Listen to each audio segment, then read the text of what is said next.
a home. It's a whole new subdivision was made of $1 million houses. Oh, my God. McMansions. Yeah, McMansions. So $1.2 million loan that you just got on this house. 08 hits, falls out. You are up, what they call upside down. You owe more money than the house is worth. So the bank can actually say, we need you to pay that and get caught up because your house ain't worth that much. You're upside down. A lot of people lost out like that. And people lost out. The bank would ask for that money because now their collateral isn't big enough. Correct. So you look across the street, and the house across the street, brand new McMansion, looks just like yours. 6 months ago, you paid $1.2 million, and right now there's a for sale sign out front from the builder that says, price reduced, $700,000. Oh. You literally are almost losing half $500,000. $500,000 that you're out just because you bought it at the wrong time. So what do? Strategic default. Yeah. Oh, yeah. There were people that were walking away from houses just, man, forget about it. Well, this is it for me. And who really loses is the bank. The bank. Which is why so many banks started collapsing. Because their collateral is only worth $700,000, and they gave you $1.2 million for that. Right. And you're listening to Smith Radio. You follow us at Facebook.com/Smith Radio, or you can follow us on Twitter as well, at Smith Radio, SMYTH Radio. If you want to be a part of the show, call in 513-888-1538. And you can also listen to all the past shows on iHeart.smithradio.com, and we are talking about Obama's fictitious numbers. It's just made up out of thin air, talking about the housing crisis and Obama bashing Trump this week. And this is a little montage clip of his speech. And afterwards, I'll give you the real numbers. In Elkhart, Indiana. Unemployment in Elkhart has fallen to around 4%. Okay. You found one place that has... At the peak of the crisis, nearly 1 in 10 homeowners in the state of Indiana were either behind on their mortgages or in foreclosure. Today, it's 1 in 30. And it's thanks to you, to the hard work you put in and the sacrifices you made for your families and the way that you looked out for each other. Elkhart would not have come this far if we hadn't made a series of smart decisions, my administration, a cooperative Congress, decisions we made together early on in my administration. Hold on, I hit the pause.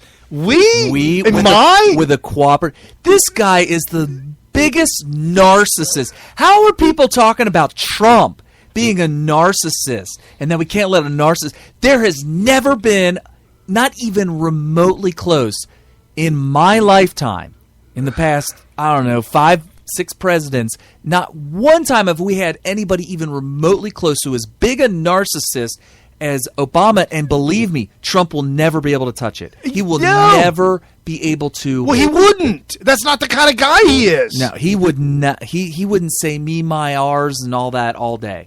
Right. And we haven't even gotten to his veteran speech for the campaign. So I know what I've seen Trump do, and there's no way he would be this way. And he's already got the power.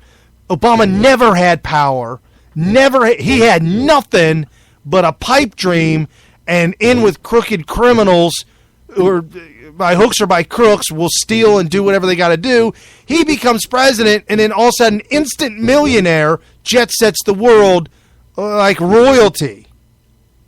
So yes, that's fueled his narcissism. Oh yeah, so he's taking all the credit. Taking all the credit. Yeah. Every economic measure, America's better off than when I came here. I have to laugh. My presidency. I can't even believe we got applause. That's the truth. Oh, that's the truth. My first term, we cut taxes by $3,600 for the typical middle-class family. Middle-class families have paid lower federal income tax rates during my presidency than during any other time since the 1950s. That's this big spending, liberal, tax and spend Democrat. He's lying. That's the truth. Look it up. Big tax and spend liberal Democrat? He was saying that sarcastically. He was saying that's what they're calling me. Oh, that's what they're calling me. That's what they're calling me, but you're paying less the middle class is paying less taxes than they have since the 50s. How about that? How about that Obamacare? Oh, $7,000 a month for some people. Yeah. How about that? Keep your doctor if Or you $700 a month. If you like your policy, you can keep it. How about that? Oh, How's that's that working just out? a lie. But no, I mean, if you add in what you have to pay for Obamacare, and that's another secret, that's separated from your regular taxes, so he doesn't have to claim that. Oh, and by the way, we could go for hours into this, but what about Medicare for or Medicare for the old people?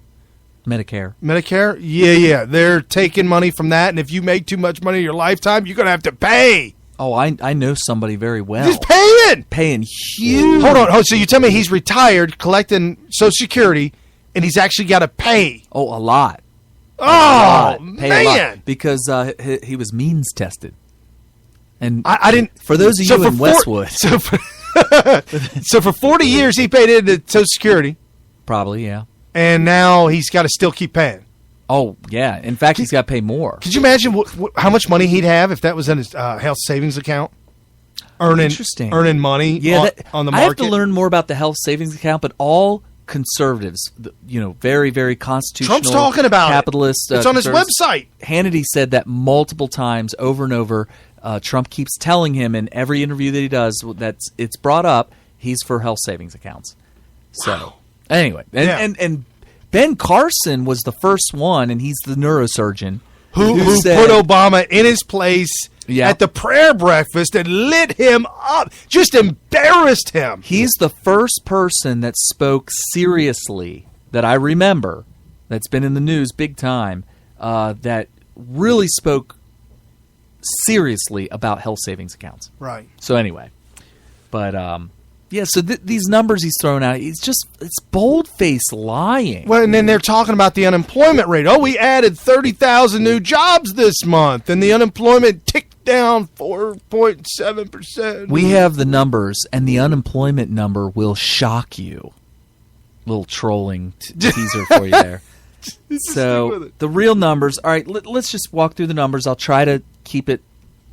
I don't want to dry ball you guys, but so there's 38,000 jobs were created in May. This is like the lowest amount of jobs created in like forever. Ronald Reagan at one point in time was creating, I think there might have been 1 month where he like 900,000, 600,000. And it's going to take a President Trump to get back to those numbers, so I'm not going to try to compare Obama to Reagan. Right, I'm just saying. But the 38,000 jobs created in May was so bad that the mainstream media was going off about how bad this is. And you know how it always works. 3 months later, they revise the jobs created number, and it's going to go down. It always goes down. They always give you inflated fake numbers, and then 3 months later, when nobody cares about it anymore, they revise the numbers, and it's way less. So 38,000 jobs created in May, a scandalous number, to be honest with you. And that's over the whole entire country. Wow! Yeah, the whole country, 38,000 jobs. The lowest number in 5 years. The unemployment rate dropped to 4.7%, which is hilarious. Because 500,000 people ran out of unemployment benefits. Yikes! So they're no longer considered unemployed because they're not looking for work. Okay. So isn't that just the craziest thing? That doesn't make any sense. Why wouldn't you count an able-bodied former worker looking for a job? Yeah, so Brian, you got a job? I do. I got a job, yeah. You do? Yeah. Well, I had one. Oh, so you're unemployed? No. You're not unemployed? No. So where are you working? Oh, I'm not. But you just said you weren't unemployed. Well, I'm just not looking for a job. Because you have one? No. I don't want one. So you are unemployed? No. Just no job. You don't have a... What? That doesn't make any sense. I know. Oh, it's like an Abbott and Costello. We've been going down that. Who's on first? Yes. What's on second? I mean, seriously. So 500,000 people ran out of unemployment benefits. They're no longer counted. Okay, so we've all heard these numbers before. 95 million people are no longer in the workforce. Wow. And so, nobody disputes that. That is a fact. 95 million people in America are not. They're not counted as they're just not in the workforce. If they were counted, the real unemployment numbers would be over 60%. And I'm like, what? How is that? Okay. How is that even possible? Well, the 60%, because it sounds ridiculous. How could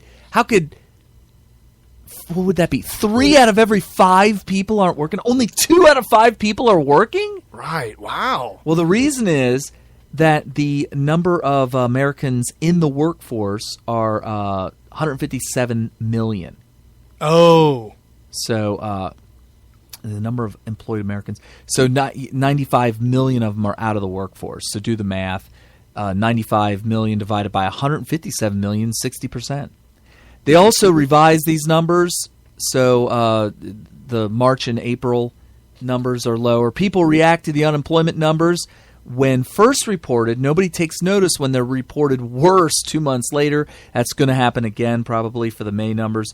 Record numbers of workers are having their hours reduced to part-time because employers are forced to provide health care if they work over 29 hours a week. No! So they're reducing people to under 29 hours a week. These people are not making enough money.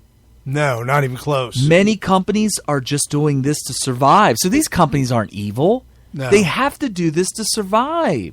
The national debt was over $8.8 trillion when Bush left office.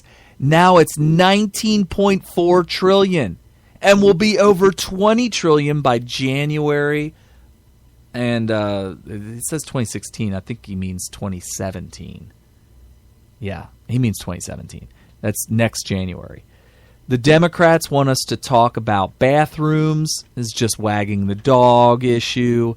So people are not talking about the real issues. I think Trump, and by I, this is the person writing this, I think Trump and all the Republicans need to make the issue of 95 million Americans out of work the number one issue and pound it home. The unemployment rate of 4.7% is meaningless.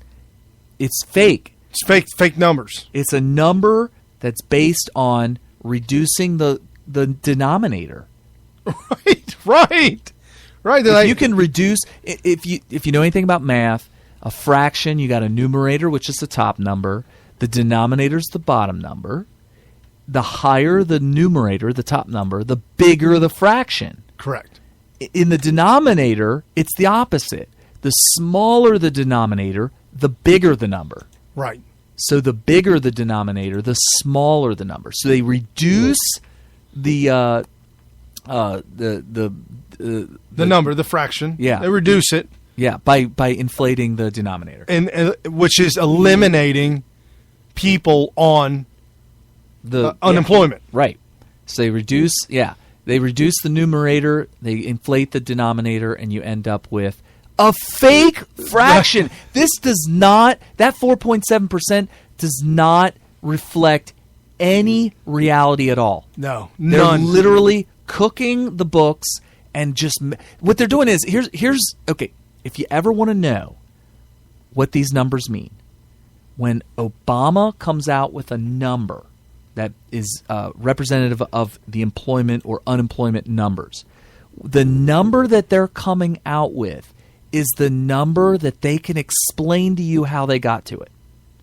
So all they have to do is figure out how they can explain to the people how they came up with that number. Wow. It doesn't have to have any basis in reality whatsoever. They just have to be able to explain it. So that's how they reduce 500,000 people from the unemployment numbers, because they're no longer looking for a job, and that's how they explain it. Wow. I was also told that they do not count people who go on to disability. Oh. And they don't count people... Because nobody on disability can work, right? Correct. It's ridiculous. That doesn't make any sense. There are people like in wheelchairs that are working all over the place. Right, absolutely. This is how this transparent administration has been for the last 7 years. It's been absolute fraudulent. It's been crooked. We went from what was the deficit under George W. Bush? 8.8. I just said $8.8 trillion under Bush. Now it's going to be $20 trillion by January. By the time he's done. By January, yeah, $20 trillion. Where has all that money gone? Well, part